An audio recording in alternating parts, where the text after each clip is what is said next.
ज्ञान आईएएस के इस एमसीक्यू कार्यक्रम में एक बार फिर से आप सभी का स्वागत है। मैं हूं अभिषेक सिंह भारद्वाज। दोस्तों, आज से यह एपिसोड बेहद खास और एग्ज़ाम के पॉइंट ऑफ व्यू से बेहद महत्वपूर्ण होगा। जैसा कि आप सभी को पता है कि आगामी कुछ महीनों में 67वीं की बीपीएससी की पीटी, 68वीं की पीटी और बिहार सचिवालय, साथ ही बिहार एसआई के जो भी आगामी होने वाले एग्ज़ाम है उसमें करंट अफेयर्स का पोर्शन रहता ही है। इसके साथ साथ यूपीएससी के जो प्री एग्ज़ाम है उसके पॉइंट ऑफ व्यू से भी ये करंट अफेयर्स के सेशन आपके लिए की पॉइंट साबित हो सकते हैं। तो ध्यान से आगे इस एपिसोड में बने रहें। और ये 10 प्रश्नों का एक एपिसोड है जो कि आपके पिछले महीने के करंट अफेयर्स पर आधारित है। तो आप इसको लगाएं और अपना स्कोर जरूर कमेंट करेंगे। हर प्रश्न को पढ़ने के बाद उसके विकल्प को पढ़ने के साथ ही आपको 10 सेकंड का अतिरिक्त समय दिया जाएगा। आप इसमें अपना ऑप्शन जरूर चूज कर लेंगे। तो चलिए देर ना करते हुए शुरू करते हैं और देखते हैं पहला प्रश्न कह रहा है 26 से 30 अप्रैल 2022 तक हिंद महासागर नौसेना संगोष्ठी IOANS समुद्री अभ्यास 2022 आयोजित किया गया। यह कौन सा संस्करण था? विकल्प है हमारा ए पहला, बी दूसरा, सी तीसरा, डी चौथा, ई इनमें से कोई नहीं, एक से अधिक। तो इस तरह इस सवाल का जो सही जवाब हो जाएगा वह है विकल्प ए पहला संस्करण। 26 से 30 मार्च 2022 तक हिंद महासागर नौसेना संगोष्ठी यानी IOANS समुद्री अभ्यास 2022, जिसे IMEX 2022 भी कहा जाता है, का पहला संस्करण गोवा और अरब सागर में आयोजित किया गया। इस अभ्यास का उद्देश्य सदस्य देशों की नौसेनाओं के बीच मानवीय सहायता और आपदा रहित अभियानों में पारस्परिकता को बढ़ाने के साथ ही मानक संचालन प्रक्रियाओं को मजबूत करना है। इस अभ्यास में IOANS के 25 सदस्य देशों में से 15 देशों ने हिस्सा लिया। IMEX 2022 के तहत 26 से 27 मार्च 2022 तक गोवा के मोरमुगांव नाम याद रखेंगे, मोरमुगांव बंदरगाह पर बंदरगाह चरण और 28 से 30 मार्च 2022 तक अरब सागर में समुद्री चरण आयोजित हुआ। इस अभ्यास में बांग्लादेश, फ्रांस, भारत, ईरान की नौसेना के युद्धपोत, समुद्री टोही विमान और हेलीकॉप्टर भी शामिल हुए। आपको बता दें कि हिंद महासागर नौसेना संगोष्ठी IOANS की स्थापना वर्ष 2007 में की गई थी। तो ये भी याद रखना है कि IOANS यानी कि हिंद महासागर नौसेना संगोष्ठी की स्थापना वर्ष 2007 में की गई थी, जिसका उद्देश्य हिंद महासागर क्षेत्र के तटवर्ती देशों की नौसेनाओं के बीच सहयोग और सहभागिता का एक प्रमुख मंच लाना है। तो इस तरह से इस विकल्प का जो सही जवाब हो जाएगा वो है विकल्प ए। अगला सवाल देख लेते हैं। हमारा अगला सवाल है केंद्र सरकार ने हाल ही में केंद्रीय कर्मियों और पेंशन भोगियों को महंगाई भत्ता यानी DA में कितने प्रतिशत वृद्धि को मंजूरी दे दी है? विकल्प ए 5%, बी 10%, सी 3%, डी 4%, उपरोक्त में से कोई नहीं, उपरोक्त में से एक से अधिक यानी ऑप्शन ई। तो इस सवाल का आप लोग सही जवाब लगाएं। इस तरह से इस सवाल का जो सही जवाब हो जाएगा वो है विकल्प सी 3%। केंद्र सरकार ने हाल ही में केंद्रीय कर्मियों और पेंशन भोगियों को महंगाई भत्ता यानी DA में 3% वृद्धि की मंजूरी दे दी है तथा यह बढ़कर अब कितना हो गया है? 34%, यानी पहले कितना था? 31%। बता दें कि नया महंगाई भत्ता 1 जनवरी 2022 से ही लागू होगा तथा बढ़ोतरी का लाभ 47.68 लाख केंद्रीय कर्मचारियों एवं 68 लाख पेंशन भोगियों को मिलेगा। तो इस तरह से इस सवाल का जो सही जवाब है वो है विकल्प सी 0.3%।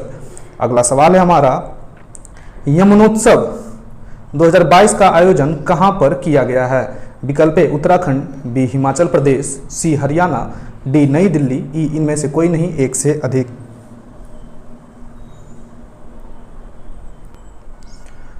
तो इस तरह से इस सवाल का जो सही जवाब हो जाएगा वो है विकल्प डी यानी कि नई दिल्ली।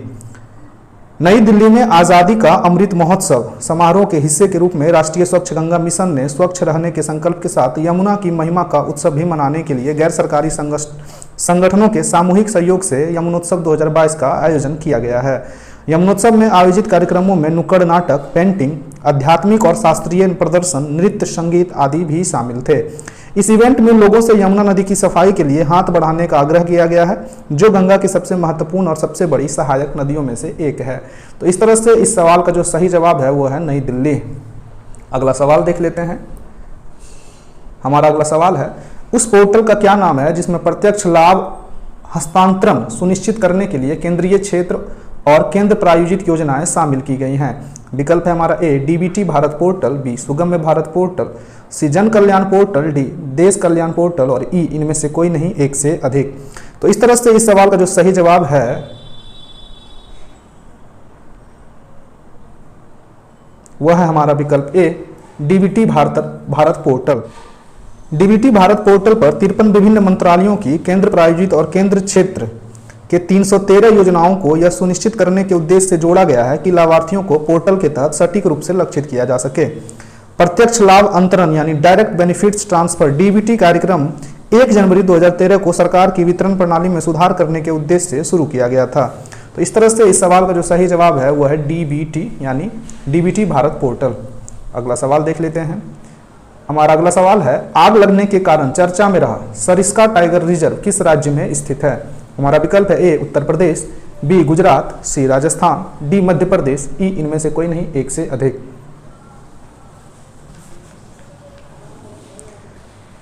तो इस तरह से इस सवाल का जो सही जवाब हो जाएगा वह है विकल्प सी राजस्थान। राजस्थान के अलवर जिले में स्थित सरिस्का बाघ अभयारण्य के जंगलों में मार्च महीने के अंतिम दिनों में आग लगाई गई या आग लग गई, माफ करें, जो लगभग 10 वर्ग किलोमीटर इलाके तक फैल गई थी। सरिस्का अभयारण्य में 27 बाघ और कई अन्य जानवरों की प्रजातियां मौजूद हैं। यह टाइगर रिजर्व अरावली की पहाड़ियों में स्थित है जो कि दिल्ली से 250 किलोमीटर की दक्षिण पश्चिम और जयपुर से 110 किलोमीटर उत्तर पूर्व में स्थित है। यह 800 वर्ग किलोमीटर क्षेत्र में घास के मैदानों, शुष्क पर्णपाती वनों, चट्टानी परिदृश्यों से ढका हुआ है।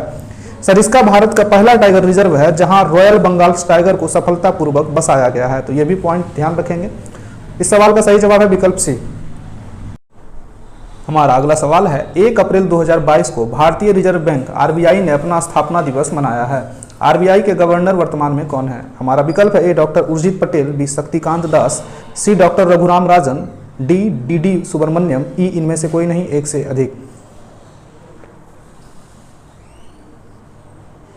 इस सवाल का जो सही जवाब है वो है विकल्प बी शक्तिकांत दास। 1 अप्रैल 2022 को भारतीय रिजर्व बैंक ने अपना स्थापना दिवस मनाया है। भारतीय रिजर्व बैंक के वर्तमान गवर्नर शक्तिकांत दास हैं। आरबीआई की स्थापना भारतीय रिजर्व बैंक अधिनियम 1934 के प्रावधानों के अनुरूप 1 अप्रैल 1935 को की गई थी। प्रारंभ में रिजर्व बैंक का केंद्रीय कार्यालय कोलकाता में स्थापित किया गया था, जिसे वर्ष 1937 में अस्थायी रूप से बंबई हस्तांतरित कर दिया गया। प्रारंभ में आप सभी को बता दूं कि यह बैंक निजी स्वामित्व वाला था, यानी प्राइवेट बैंक था, किंतु वर्ष 1949 में हुए राष्ट्रीयकरण के बाद से आरबीआई पर भारत सरकार का पूर्ण स्वामित्व स्थापित हो गया। रिजर्व बैंक का कामकाज केंद्रीय निदेशक बोर्ड द्वारा शासित है। भारत सरकार के भारतीय रिजर्व बैंक अधिनियम के अनुसार इस बोर्ड की नियुक्ति 4 वर्ष के लिए होती है। बात कर ले यदि रिजर्व बैंक का प्राथमिक कार्य, तो मौद्रिक नीति तैयार कर उसका क्रियान्वयन और निगरानी सुनिश्चित करना ही रिजर्व बैंक ऑफ इंडिया का काम है। तो इस तरह से इस सवाल का जो सही जवाब है विकल्प बी। अगला सवाल देख लेते हैं। हमारा अगला सवाल है खेलो इंडिया यूनिवर्सिटी गेम्स यानी KIUG 2022 का आयोजन किस राज्य में किया गया है। विकल्प है हमारा ए उड़ीसा, बी कर्नाटक, सी केरल, डी असम, ई इनमें से कोई नहीं, एक से अधिक। तो इस तरह से इस सवाल का जो सही जवाब है वो है विकल्प बी कर्नाटक।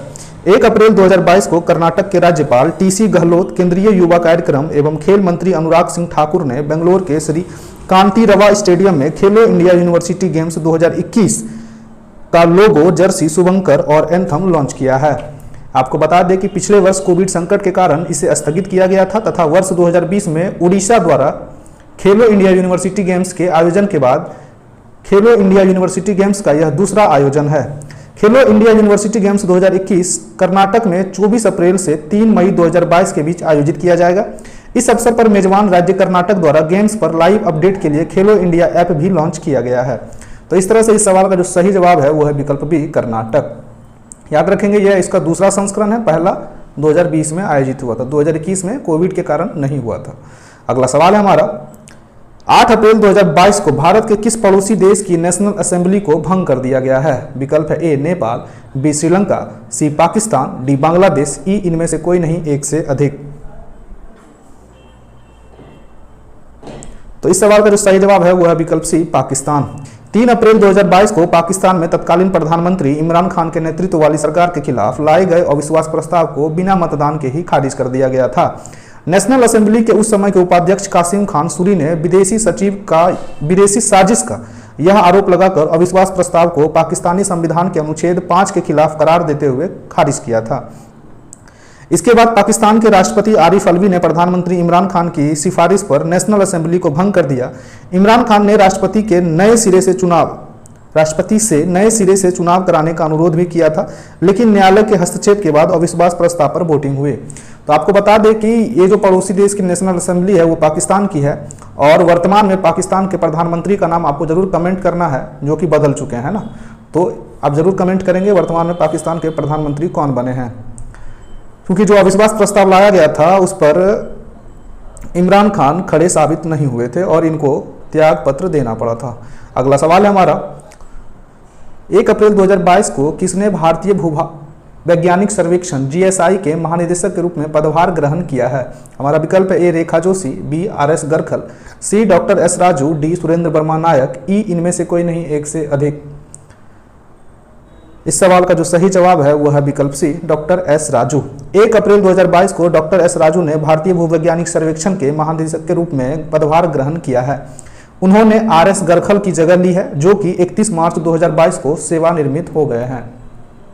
वर्तमान पद संभालने से पहले डॉक्टर राजू GSI मुख्यालय में अतिरिक्त महानिदेशक और मिशन तृतीय और चतुर्थ के राष्ट्रीय प्रमुख के पद पर थे।